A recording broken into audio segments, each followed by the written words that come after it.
La continuación de la saga de Meriton, como no podía ser de otra manera, tuvo otro capítulo esta temporada en la que Valencia logró algunos de sus peores números en 32 años de competición, sin poder llegar a algo tan básico como hilar, por ejemplo, 2 victorias consecutivas en la liga, quedando en la posición más baja de decimoterceros desde la temporada 87-88 y evitando el descenso de forma definitiva en la penúltima jornada antes de jugar su partido gracias a una derrota del Valladolid.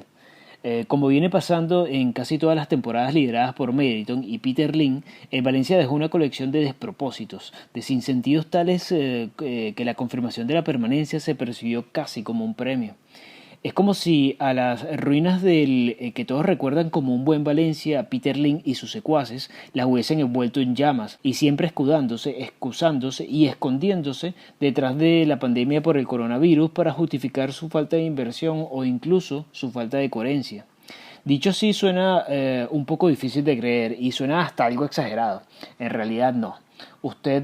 que nos escucha lo sabe y seguramente si es valencianista no solo eso, sino que lo padeció y nunca lo olvidará. Y está bien. De hecho, así debe ser porque muy posiblemente haya sido la gota que derramó un vaso que quizás llegó a parecer sin fondo, pero que ha llevado a que la gente, a pesar de las diferencias que puedan existir, se haya unido con el firme propósito de sacar a Lin y a Meriton del Valencia definitivamente. Repasemos entonces lo que fue esa gota que derramó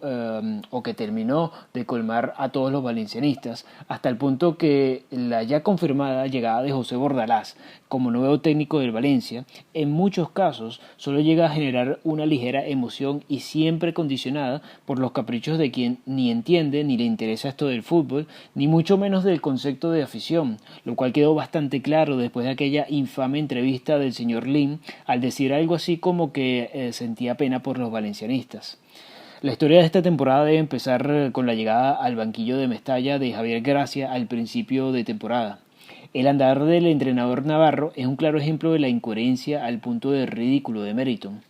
De los primeros días de Gracia como entrenador Che se recuerdan principalmente dos cosas. Primero, aquella rueda de prensa incendiaria en septiembre porque los fichajes prometidos no llegaban y la ilusionante primera victoria ante el Levante en la primera jornada. Sin embargo, la ilusión duró bastante poco, pues las derrotas, salvo algunas excepciones fuera de pronóstico y hasta sorprendentes, como la victoria en Anoeta o la goleada en casa al Real Madrid con los ya históricos 3 penaltis al favor del Valencia, retardaron lo que se veía venir a leguas. Entonces,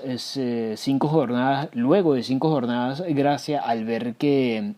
no había llegado ningún refuerzo, presentó su dimisión, la cual más que ser rechazada fue retirada por el mismo Gracia, pues si se quería ir del Valencia tenía que pagar su cláusula de rescisión, como le hizo saber Meriton, cosa que no estaba en los planes del entrenador navarro. A partir de ahí, Javi Gracia cambió el tono, o si bien es difícil que antes de eso transmitiera mucho, o si bien es difícil decir que antes de esto transmitiera mucho o algo, la sensación que dejaba el que seguía siendo el entrenador del Valencia era de simple y llana, quizás algo disimulada apatía. Pero ¿cuál fue la excusa de Meriton para no salir de un entrenador que manifestó su deseo de ya no estar o de ya no querer estar? Pues la misma de Gracia, no querer pagar su finiquito.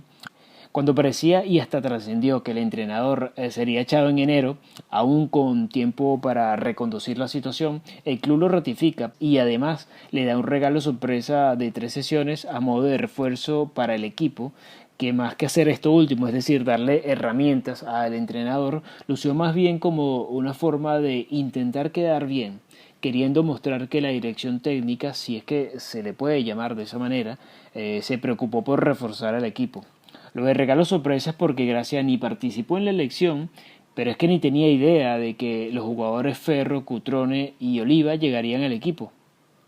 Ajá, y que no se nos olvide que el desmantelamiento que inició la temporada pasada con los regalos de Ferran, quien por cierto jugará la final de la Champions League, y de Parejo y de Coquelin, estos dos últimos campeones de la Europa League con el Villarreal, a todas estas salidas se le unió la salida de Kondogbia al Atlético, luego de que el jugador se borrara con lesiones misteriosas y rajara del indigno presidente Anil Murti, llamándolo mentiroso sin ningún tapujo. ¿Y qué pasó con los fichajes? ¿Qué pasó con esos 3 fichajes que llegaron? pues que fueron testigos de lujo, espectadores de primera línea, pero no fueron refuerzos. El único que aportó algo, y realmente fue muy poco, fue Cristian Oliva, el mediocentro uruguayo, que llegó a dar 2 asistencias en los pocos minutos que jugó. Cutrones se fue peor de lo que llegó, es decir, sin goles, sin ser convocado en los últimos 4 partidos del equipo y con poco más de 100 minutos jugados. El caso del defensor portugués Ferro fue bastante parecido. Lo cierto es que Javi Gracia tuvo que hacer milagros con un equipo desmantelado y casi nunca lo logró. No es posible hacer responsable del fracaso del Valencia, de su triste e irregular andar al entrenador, aunque siempre se le cuestionarán cosas como no darle más minutos a un jugador de proyección como Canguilí, el hecho de haber relegado prácticamente al ostracismo en los últimos partidos a Manu Vallejo, a pesar de que el delantero siempre cumplió, o casi siempre, en muchas de sus participaciones. Probablemente una de las cosas que más se le pueda achacar a Gracia fue cómo votó cobardemente la eliminatoria de la Copa del Rey ante un Sevilla para de igual manera terminar siendo goleado por los andaluces. Muchos le recriminaron, de hecho, que sacaron un equipo B, lo cual es hasta difícil decir o pensar en este Valencia desmantelado,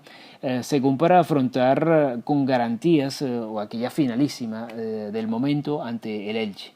Era enero y ya se hablaba de evitar el descenso sin ningún disimulo, en una temporada que en algún momento se llegó a insinuar que el Valencia pelearía por entrar en la Europa League. Todo esto provocó la irracional decisión de Meriton de ahora sí, a 4 jornadas del final de la liga, de echar a Javi Gracia. Ahora sí, pensaron que era buen momento de pagarle el finiquito. Lo que a su vez llevó a que Boro, por 7ª vez en la historia, tuviera que hacer de apagallamas de las llamas del incendio que había generado Meriton. Y les doy otro dato para subrayar la irracionalidad y la incoherencia de la decisión de cesar a Gracia en ese momento. Los 36 puntos que sumaba el equipo entonces ya eran suficientes para lograr la salvación, como nos muestra la tabla el Elche, por ejemplo, que se salvó con esa misma cantidad de puntos. Esta es una de las tantísimas cosas que nos llevan a todos a preguntarnos, pero ¿qué entiende Meriton por lógica? Podemos decir entonces que la temporada también cerró con aquella gran manifestación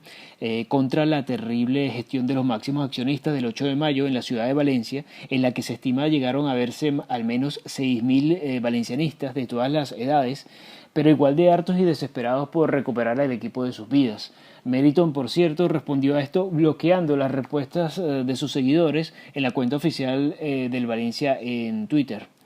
Con la anulación definitiva de la ATE, me refiero a la anulación de la actuación territorial estratégica, por si no están muy al tanto, y esto en relación con retomar las obras del nuevo estadio, digamos que con esa anulación a punto de darse, el panorama inmediato y más importante para el Valencia y el valencianismo pasa por las posibles consecuencias que esto traería para la entidad, pero especialmente para Peter Lim y Meriton, lo que bien podría terminar en la venta de su paquete accionarial, como se ha venido hablando a lo largo de la temporada, que ya ha terminado y cuyo amargo recuerdo quedará en la memoria de todos. Ahora la conversación es bordalás, es quiénes saldrán en este mercado de fichajes del cual se esperan salidas importantes y qué refuerzos, pero que de verdad sean refuerzos a coste cero o a bajo costo en todo caso, puedan llegar. Sin embargo, especialmente si Meriton saldrá o no, resulta el tema más importante para todos. Pero eso, amigos, ya es parte de la siguiente temporada, que de alguna manera ya ha empezado. Esperemos que el siguiente resumen lo empecemos repasando entonces cómo es que Meriton y Peter Lim y sus secuaces salieron ya definitivamente del Valencia. Esperemos que los dioses del fútbol nos escuchen. Nos despedimos hasta entonces, hasta otra entrega, y recuerden que para toda la información del fútbol español no dudes en seguirnos.